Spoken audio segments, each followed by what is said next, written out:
अक्षय तृतीया विषयी उपाय.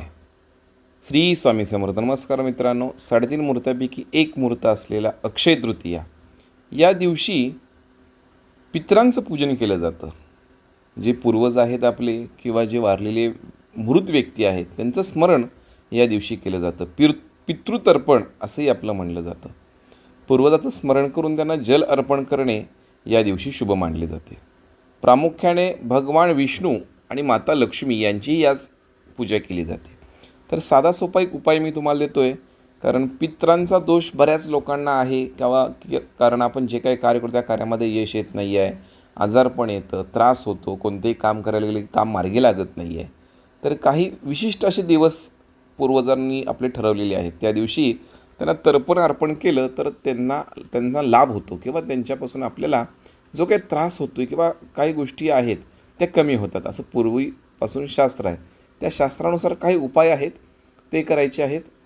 अक्षय तृतीयाच्या दिवशी जमलं तर पिंपळाचं पूजन करायला विसरू नका.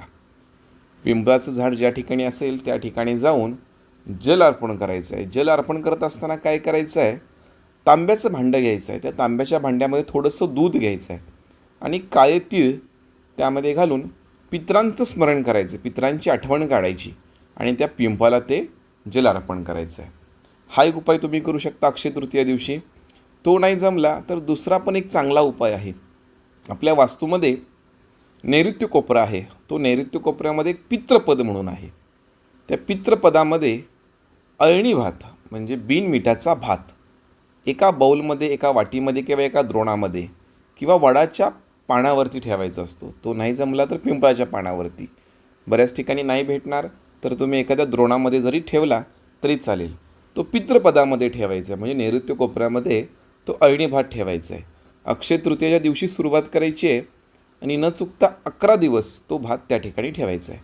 म्हणजे रोज 1 तासभर ठेवायचं. लक्षात घ्या, सकाळी 9 वाजता ठेवला तर 10-10:30 वाजता तो भात पितरांची आठवण काढायची, त्यांना आपण दान दिलेलं आहे असं म्हणायचं, प्रार्थना करायची, जे काही दोष असतील शमन व्हावेत, जे काय आम्ही ह्या वास्तूमध्ये कार्य करू त्या कार्यामध्ये यश येत आहे असं म्हणून ते दान तिथं ठेवायचं आहे.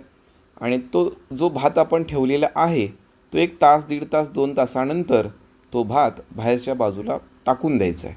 शक्यतो झाडाखाली टाकलेला उत्तम, चांगल्या जागेमध्ये टाकायचं आहे. नाही जमलं तर वास्तूवरती ठेवला तरी उत्तम. हा उपाय अक्षय तृतीयेपासून कंटिन्यू 11 दिवस करायचा आहे. किती फरक पडतो आहे बघा. कारण बऱ्याच लोकांना मी हा उपाय दिला, कारण पितृपद महत्त्वाचं आहे. आपण कुठेही काय पण ठेवतो त्याचा उपयोग नाही. ज्या त्या गोष्टी ज्या त्या वेळेत ज्या त्या ठिकाणी ठेवला तर तुम्हाला त्याचं यश येईल. वास्तूचं पितृपद आहे कुठे आहे त्याचा मी एक मेन्शन फोटो टाकेन. तुम्ही हा उपाय नक्की करा. लक्षात नाही आलं तर मला कमेंट करा. पूर्णपणे मी माहिती तुम्हाला देतो. असेच व्हिडिओ तुम्हाला आवडत असतील तर फॉलो करायला विसरू नका. श्री गुरुदेव दत्त.